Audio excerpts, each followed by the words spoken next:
Bismillahirrahmanirrahim. Hai, Assalamualaikum. Welcome back to Cengkeh Channel. Terima kasih akak ucapkan kepada semua kerana sentiasa memberi support untuk channel ni. Terima kasih juga kepada yang dah subscribe dan kepada yang belum subscribe, korang jangan lupa untuk tekan button subscribe supaya korang tak ketinggalan untuk konten-konten terbaru dari Cengkeh Channel. Hari ini akak akan menceritakan mengenai kisah pengalaman ngeri di lautan segitiga Bermuda. Korang tahu kan segitiga Bermuda tu terletak di mana? Dan akak ada sedikit artikel mengenai segitiga Bermuda. Sebelum akak meneruskan untuk kisah pada kali ini, akak doakan agar kita semua dipermudahkan segala urusan, dilimpah ruahkan rezeki, diberikan kesihatan yang baik dan ketenangan hati. InsyaAllah, amin ya rabbal alamin. Jom bersama dengan akak. بسم الله الرحمن الرحيم قل أعوذ برب الناس ملك الناس إله الناس من شر الوسواس الخناس الذي يوسوس في صدور الناس من الجنة والناس.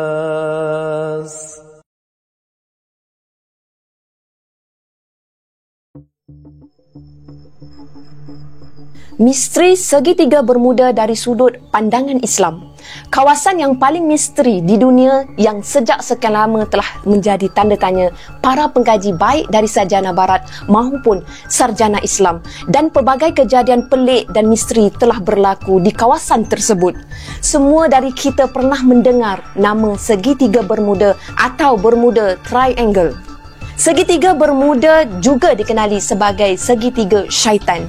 Merupakan kawasan di barat lautan Atlantik di mana sejumlah kapal terbang dan kapal telah hilang dalam apa yang dikatakan sebagai keadaan yang melampaui sempadan kesilapan manusia atau akibat malapetaka semula jadi. Sesetengah kehilangan tersebut telah disabitkan dengan paranormal, penggantungan hukum fizik atau aktiviti oleh makhluk asing oleh budaya popular. Sungguh pun terdapat banyak dokumen yang menunjukkan kebanyakan kejadian telah disalah lapor atau ditopok tambah oleh pengarang berikutnya, dan kebanyakan agensi rasmi telah mengeluarkan kenyataan rasmi bahawa jumlah kehilangan tidak dianggap menonjol menurut anggaran mereka. Kebanyakan kehilangan kekal tidak dijelaskan. Sungguh pun penyiasatan mendalam dilakukan mengenainya. Pelbagai peristiwa pelik dan misteri yang berlaku di kawasan segitiga Bermuda, di mana sering terjadi kapal-kapal hilang baik di kawasan laut maupun di ruangan udara secara misteri. Ada yang berpendapat segitiga Bermuda itu adalah tempat alien atau UFO. Ada yang menyatakan kawasan itu adalah pusat magnet terbesar di dunia. Ada juga yang berpendapat itu pusat bumi yang terdapat lubang hitam, black hole, yang mampu menyedot apapun yang melalui kawasan tersebut.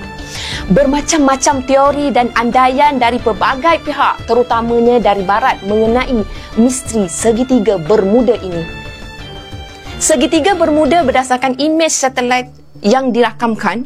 Ada hadis yang diriwayatkan Abu Hurairah bahawa Rasulullah SAW telah bersabda, apabila salah seorang berada di tempat yang terbuka atau di tengah matahari sedang bersinar, lalu bayangan yang meneduhinya bergerau sehingga sebahagian dari dirinya terletak di tempat panas dan sebahagian lagi di tempat yang sejuk, maka hendaklah dia berdiri atau meninggalkan tempat itu. Dikatakan larangan ini kerana kawasan seperti yang disabdakan oleh baginda dalam hadisnya adalah tempat yang paling digemari oleh syaitan. Jadi apa kaitannya dengan segitiga Bermuda? Alasannya kerana Bermuda terletak di perairan Atlantik, di pertengahan antara benua Amerika bahagian utara dan Afrika. Secara mudah, lokasi ini adalah kawasan pertembungan dua arus panas dari Afrika dan sejuk dari Amerika Utara. Dengan hadis ini, maka terungkailah misteri segitiga Bermuda.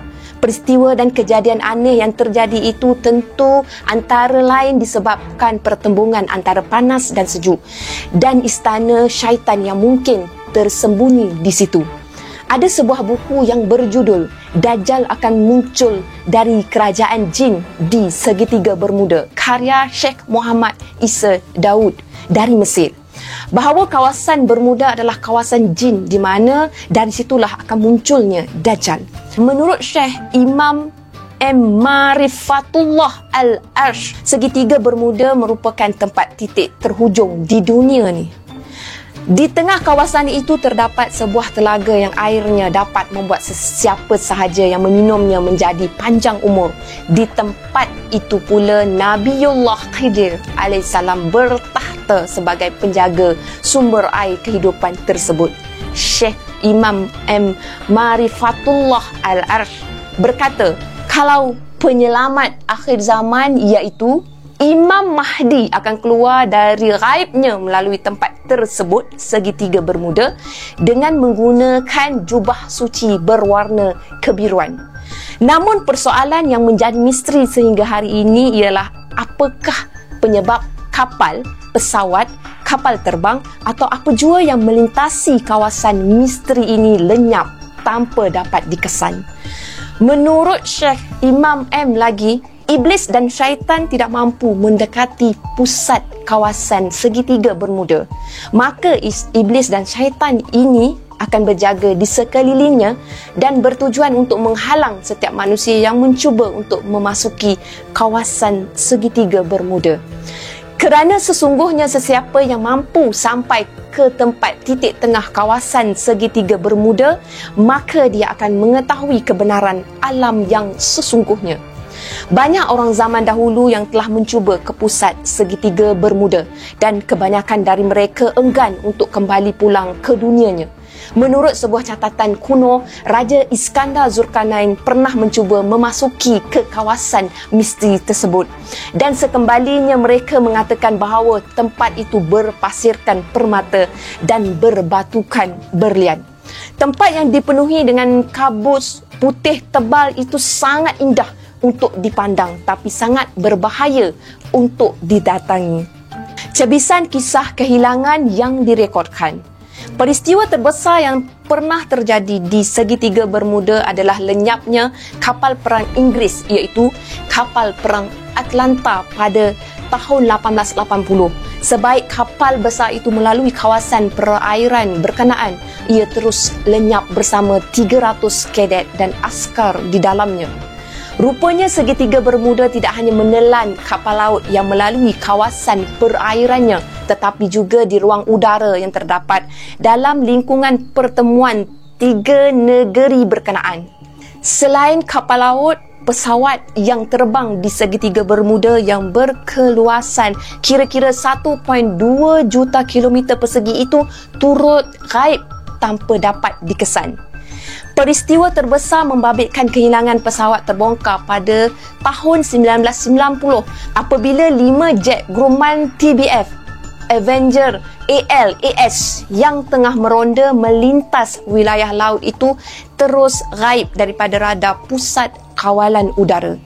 Disember 1945, ketika waktu masih siang, penyiasatan mendapati komandan penerbangan sempat berhubung dengan pusat kawalan dan melaporkan yang kumpulan mereka mengalami gangguan. Sebelum semua pesawat itu gaib beberapa minit kemudian tanpa sempat memberi isyarat SOS. Kehilangan 5 pesawat itu menyebabkan sebuah pesawat lain iaitu Martin PBM-3 Mariner diterbangkan untuk operasi mencari, tetapi pesawat itu turut lenyap bersama 13 anggota di dalamnya. Operasi mencari turut gagal menemui serpihan pesawat berkenaan. Tahun demi tahun berlalu, sekitar tahun 1990, seorang peneliti tampil bersama penemuan menggemparkan apabila menjumpai kerangka pesawat di pantai Fort Lauderdale, Florida. Ujian mendapati kerangka itu milik TBF Avenger yang hilang lebih 30 tahun sebelum itu.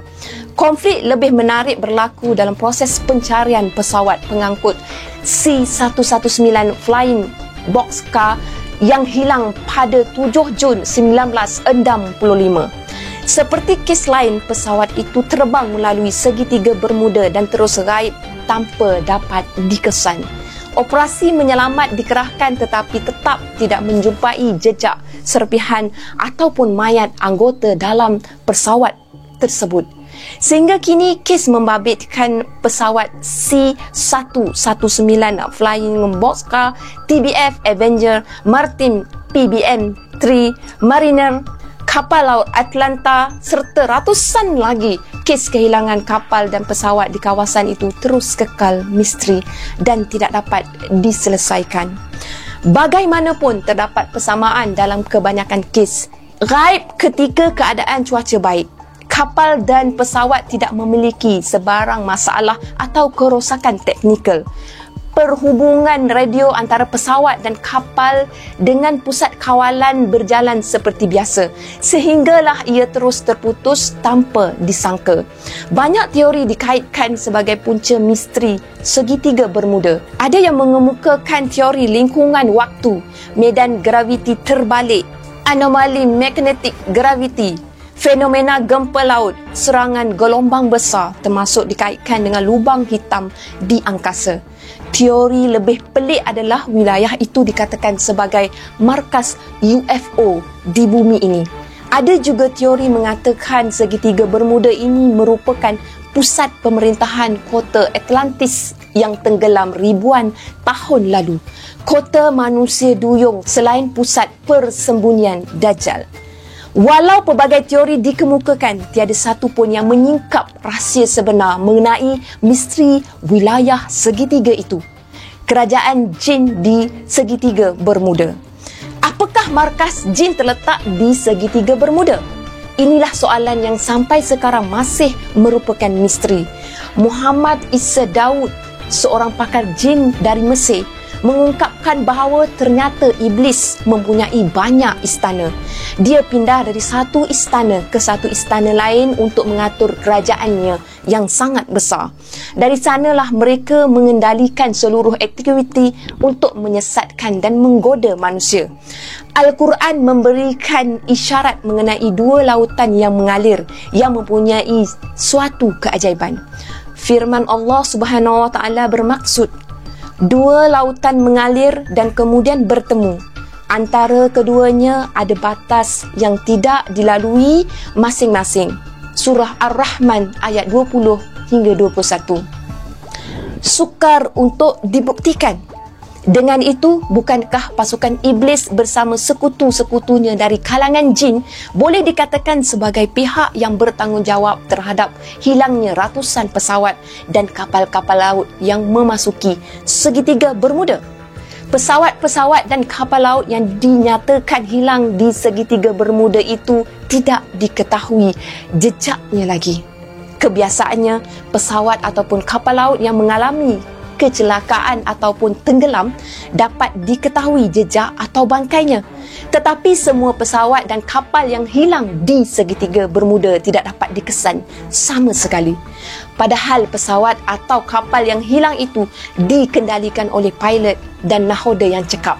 Dari rakaman-rakaman yang berhasil ditemukan dan setelah diadakan penyelidikan, kehilangan pesawat-pesawat dan kapal-kapal tersebut tetap masih merupakan misteri yang sukar untuk dibuktikan. Pasukan iblis bersama sekutu-sekutunya dari kalangan jin boleh dikatakan sebagai pihak yang bertanggungjawab terhadap hilangnya ratusan kapal dan kapal-kapal laut yang memasuki segitiga Bermuda.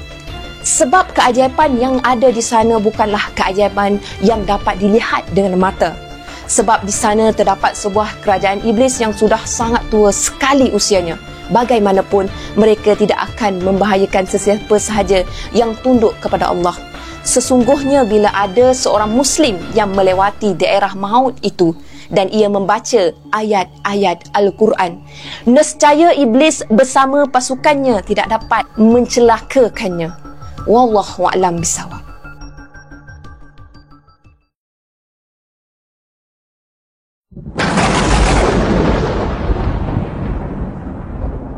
Seperti yang akak janjikan, akak teruskan dengan kisah pengalaman ngeri di lautan segitiga Bermuda. Tanggal 8 April 2006 adalah hari yang paling diingati dalam sejarah kerana pada hari itulah aku atau akak gelarkan sebagai Hakimi, bukan nama sebenar tau korang. Pada tarikh tersebut, Hakimi ditugaskan untuk cover kapal kargo milik Malaysia bernama Selendang Ayu. Tu nama kapal tu. Pada hari itu juga adalah pengalaman pertama untuk tugasan dia cover kapal kargo kerana banyak kejadian lanun yang menghantui pelayar-pelayar dari Malaysia. Apabila tugasan di Mesir sudah tamat, pihak SIB diberi tugasan baru dan Major Ravi telah mengarahkan Hakimi, Bakhtiar dan Ramzul untuk mengendalikan kes ini. Apabila mereka ditugaskan, tanpa membuang masa, mereka terus je bersiap untuk ke pelabuhan Labuan di mana tempat mereka akan berlepas. Perjalanan menaiki helikopter milik ATM Agusta 109E lancar tanpa sebarang masalah. Petang pun menyingsing dan ketibaan mereka bertiga disambut baik oleh kru kapal kargo Selendang Ayu yang difahamkan akan berlayar ke Bahamas untuk penghantaran, perubatan dan keperluan bantuan mangsa ribut di sana. Pihak Malaysia begitu prihatin untuk membantu walaupun Bahamas adalah di bawah pemerintahan Amerika. Namun, atas dasar peri kemanusiaan, kerajaan kita tetap membantu. Hakimi, Ramzul dengan Bakhtiar dibawa ke dok yang menjadi tempat berehat mereka. Dok tersebut berkeluasan 30 kaki dan berkatil tingkat. Maknanya ada katil bertingkat lah kat situ. Boleh lah walaupun bukan 5 star tapi selesa jugalah. Tapi salah seorang dari mereka kena tidur dekat lantai berlapikkan kain sahaja sebab katil tak mencukupi. Dan orang yang dimaksudkan adalah Hakimi. Hakimi kena duduk kat bawah, kena baring kat bawah. Sebab Hakimi memang dah biasa dengan lantai-lantai semua ni, memang itu tempat yang dia suka duduk dan memang dia lah selalunya akan dapat tempat yang macam tu. Hakimi dia termenung sekejap dekat atas tilam tempat Bakhtiar berbaring. Ramzul pula dia dah berada dekat atas. Ramzul sama juga, dia sedang berbaring, mereka berehat. Keadaan Hakimi yang sedang termenung tu disedari Bakhtiar, lalu Bakhtiar pun dia tegurlah Hakimi. Weh, apa pasal kau termenung bro? Siapa Bakhtiar sambil dia tolakkan bahu Hakimi. Aku bukan apa, aku hairan lah. Kenapa sampai nak kena cover kapal ni? Cuba kamu tengok. Tadi ramai je yang jadi Pak Gad. Mereka ada senjata. Ada kelengkapan. Kenapa kita diperlukan untuk cover kapal ni lagi? Kata Hakimi dengan rasa penuh hairan tau. Taklah, aku pun pelik juga. Kenapa kita nak terlibat sekali kalau dah ada yang cover kapal ni? Sampuk Ramzul. Hakimi dengan Bakhtiar ni dia ingatkan si Ramzul tu dah bermimpi indah, dah lena. Rupanya menyampuk juga mamat tu time tu. Tiba-tiba Bakhtiar ni dia menempik dalam nada yang sederhana. Weh, bukankah kalau nak ke Bahamas kena lalu segitiga tu baru sampai kat sana? Kau lupa ke? Lah, mesti kena lalu segitiga setan tu. Sudah, menyesallah pula aku join cover kapal ni, kata Ramzul. Hakimi dia hanya boleh membisu dan dia berfikir, ada betul juga kata-kata Bakhtiar tu. Memang kapal ni akan melalui segitiga Bermuda jika nak sampai ke Bahamas. Hakimi dia cuba mententeramkan diri dia dan mereka sekali lah, yang pada waktu tersebut dah pun nampak gelisah. Alah, segitiga je babe, bukan segi 4 ke, segi 5 ke, yang korang nak risau sangat apa hal? Seloroh Hakimi. Yelah, kau jangan cakap sembarangan. Dah lalu nanti baru kau tahu penangan tempat tu, kata Ramzul seperti meningkatkan lagi kerisauan Bakhtiar yang dari tadi lagi seperti gelisah tak tertumpasal. Dah. Cukup dengan segitiga korang. Ingat misi kita apa dekat sini. Kita lakukan dengan profesional. Pasal dengan tempat puaka tu memang senjata kita takluk pada mereka. Tapi kita kan ada Allah yang Maha Esa. Sekuat-kuat mana jin yang ada di dunia ni tak tertanding kuasa yang Allah ada. Tadah tangan kita mohon dengan penuh yakin, pasti Allah tak akan biarkan hamba-Nya yang di dalam kesusahan. Malah kita insya-Allah akan dibantu. Kata Hakimi dengan penuh yakin. Dia bermadah dengan penuh keyakinannya pada Allah Subhanahu Wa Taala. Alhamdulillah. Perjalanan mereka ke Bahamas berjalan hampir 3 minggu korang lamanya. Kerana kapal ni kerap singgah di pelabuhan-pelabuhan untuk mencari bekalan makanan dan pelepasan dari negara-negara yang telah mereka masuki untuk memastikan apa yang mereka bawa tu bukan barang-barang haram yang boleh membawa ancaman kepada negara-negara tersebut. Jadi banyaklah prosedur yang mereka terpaksa lalui dan mengambil masa yang agak lama. Walaupun 3 minggu kita rasa sekejap je, tapi pengalaman mereka agak panjang. Apabila tiba di setiap perairan, ada je tentera marine ataupun penguat kuasa laut yang datang untuk memeriksa kapal mereka. Jika ada keraguan kapal, makanya mereka akan ditahan sementara untuk pengesahan. Maksudnya kalau ada sesuatu something lah yang tak berapa macam was-was lah untuk mereka, so mereka akan ditahan. Apabila kapal yang membawa mereka tiba di lautan Atlantik, satu detik hati yang begitu risau apabila melihat sekitar lautan yang tiada pulau korang. Tak ada pulau, lautan terbentang semata-mata. Bermakna mereka telah berada di tengah-tengah lautan Atlantik yang luas terbentang, dan menurut kapten kapal, inilah dia laluan segitiga Bermuda. Bakhtiar dan Ramzul dia seperti kerisauan. Mereka melihat sesama sendiri, saling berpandangan antara satu sama lain ketika berada di bilik kawalan kapal. Hakimi disempat bertanya kepada kapten yang bernama Zulfakar. Apa kapten tak rasa risau melalui laluan ni? Tanya Hakimi dengan penuh berani. Ini pertama kali saya mengikuti laluan ni. Sebelum ni kawan saya yang juga kapten kapal bernama John Barrios pernah melalui laluan ni, dan selepas dia menghantar barang ke Miami, sesampainya beliau di pelabuhan, para petugas menemui hanya dia seorang sahaja di atas kapal. Yang lain dah tak ada. Walaupun semasa belayar sebanyak 30 kru, seramai 30 kru yang menyertai pelayaran tu dari England, dan beliau disahkan gila kerana setiap saat beliau mengatakan ada makhluk ganjil yang sedang mengganas di pertengahan laut Atlantik, seperti menunggu untuk membaham kapal-kapal yang melalui laluan tersebut. Sebab itulah saya juga mencari jawapan segala kebenaran yang dikatakan oleh beliau.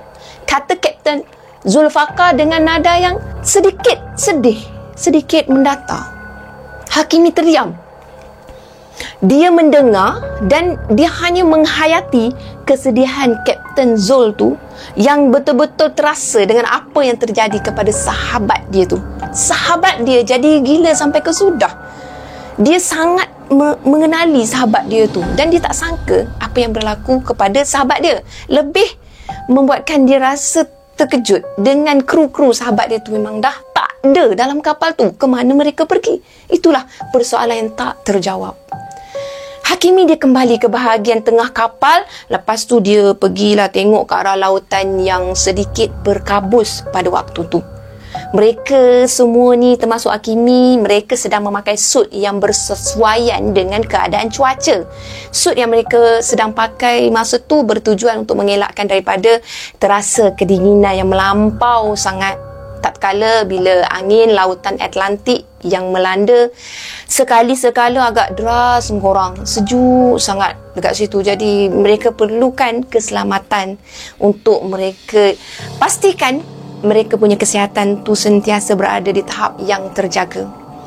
Ramzul dan Bakhtiar dia dah melakukan rondaan sekeliling bersama dengan pasukan keselamatan yang ditugaskan menjaga keselamatan kapal mereka. Kebanyakannya Melayu dan ada jugalah seorang yang berbangsa Sing. Dalam penghayatan Hakimi lah, bila dia melihat ke arah lautan, dia tengok, dia renung ke arah lautan, nampak semuanya macam okey. Tiba-tiba Bakhtiar dia menggoncangkan bahu Hakimi dengan laju. Hakimi, macam tu. Weh, korang nampak tak kat sana? Nampak tak? Sambil tu, dia tunjukkan ke arah lautan yang sedang dia tengok, tengah laut tu. Bakhtiar tu sedang menunjukkan ke arah selatan laut. Macam tu lah. Hakimi dengan Ramzul, dia dengan pantas melihat ke arah yang ditunjukkan oleh Bakhtiar. Tapi Hakimi dan Ramzul dia tak dapat nak melihat apa-apa pun kecuali kabus yang semakin tebal dan kabus tersebut semakin hitam. Mana weh? Tak ada apa-apa pun, kata Ramzul. Ada, aku memang nampak tadi tu kat situ. Sangat yakin, kata-kata Bakhtiar tu.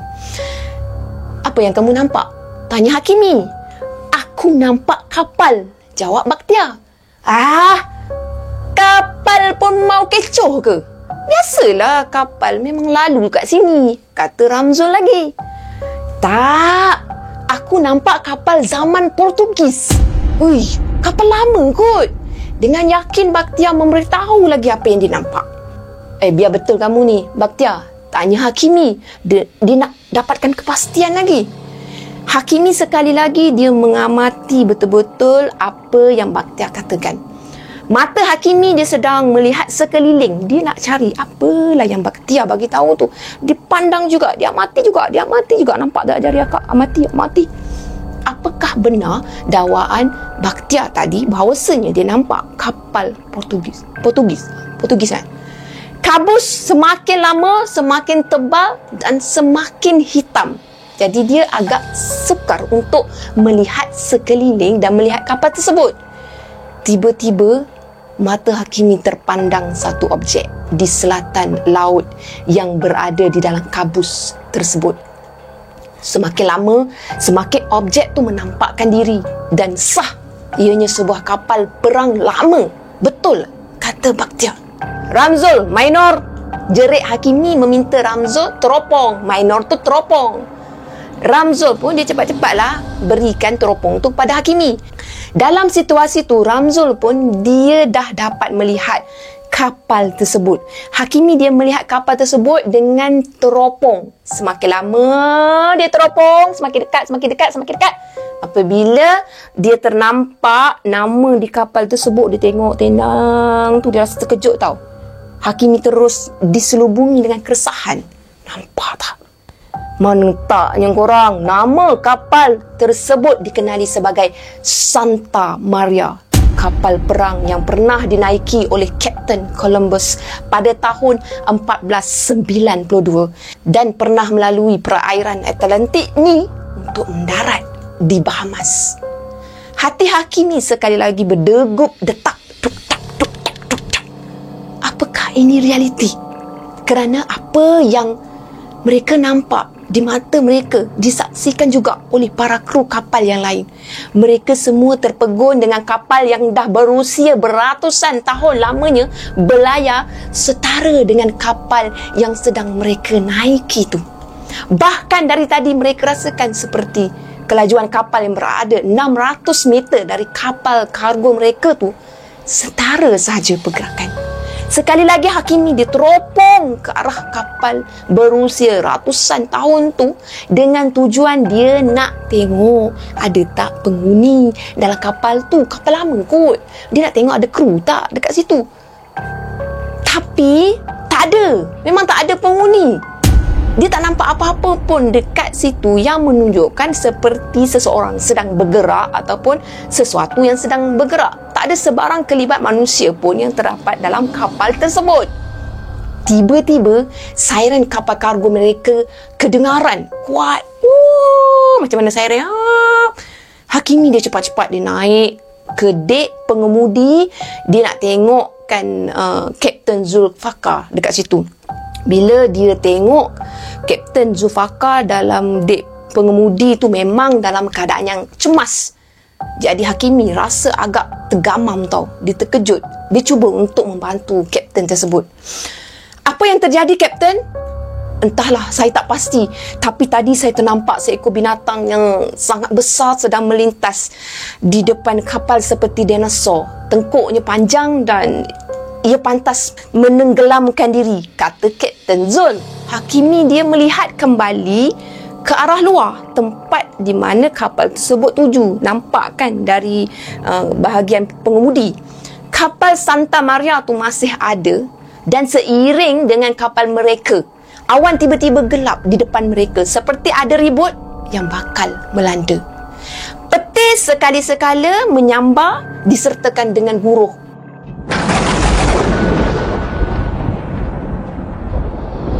Tapi tanda-tandanya tu nampaknya macam hujan tak akan turun. Macam tu lah, tak nampak pun macam hujan nak turun ke. Walaupun keadaan tersebut tungtang macam tu, petir apa semua. Ramzul dan Bakhtiar kedua-duanya seperti terpaku apabila dipanggil nama.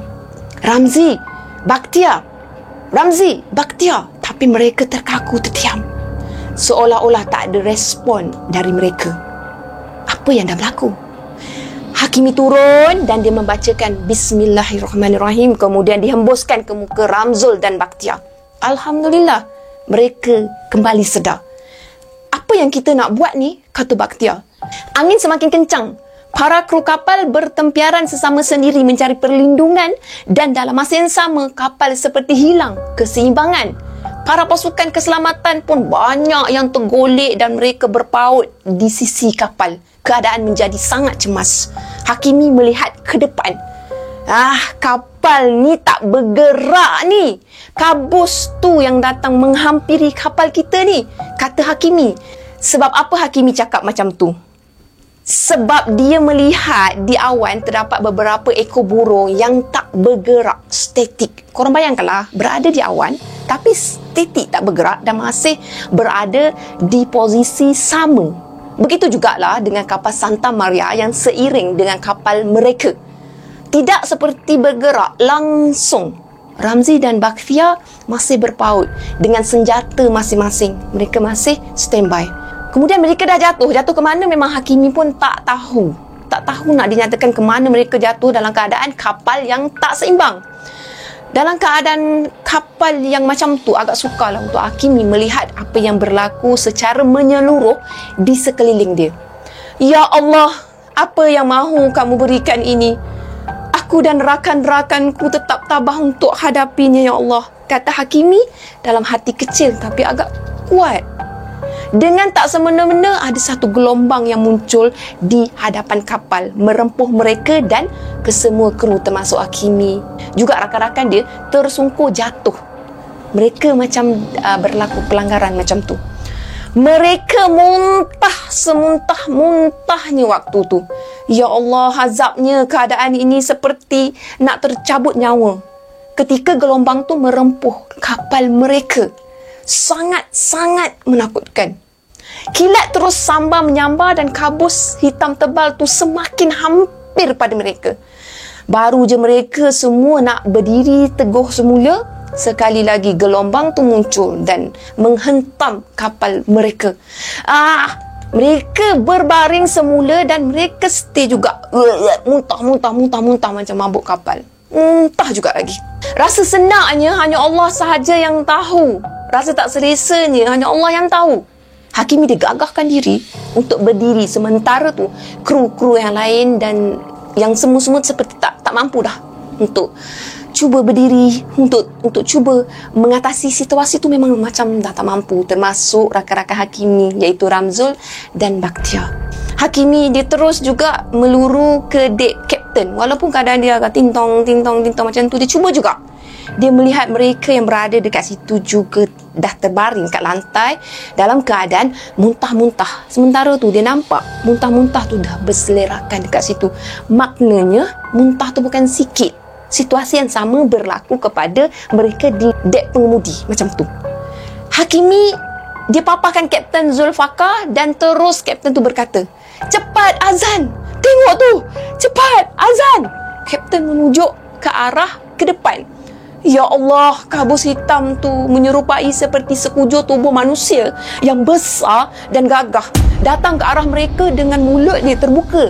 Seluas-luasnya seperti gembira, mahu menjamah mereka bersama-samanya. Maksudnya dengan kapal-kapal sekali, dia macam nak telan tau.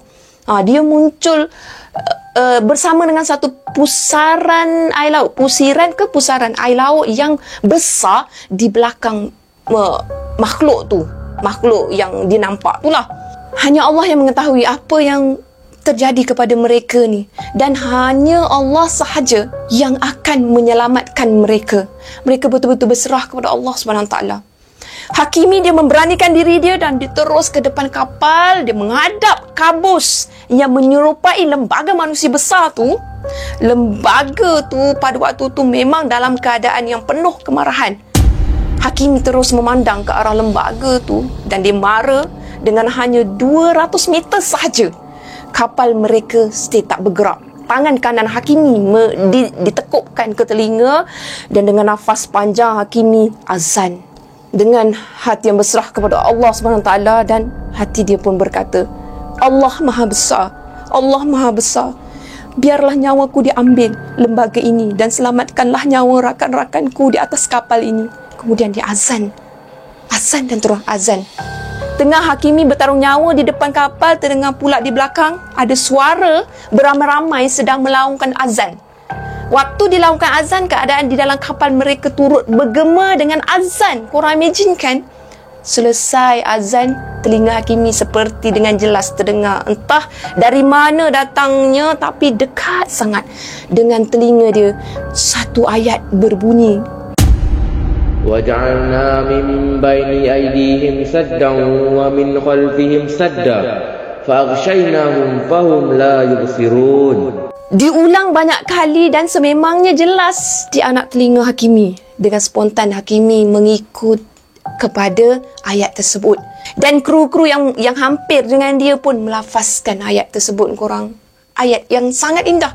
Dengan izin Allah SWT, segala kabus hitam hilang dari pandangan, termasuk kapal Santa Maria yang berada seiring dengan mereka. Diikuti pula cahaya matahari yang terang seperti menghalau kabus-kabus hitam tu terus menguasai lautan. Pusaran air juga hilang dari pandangan. Apa yang terlihat hanyalah sebuah lautan yang membiru. Cantik je terbentang. Sekelip mata, keadaan tu telah merubah situasi. Itulah situasi asal mereka.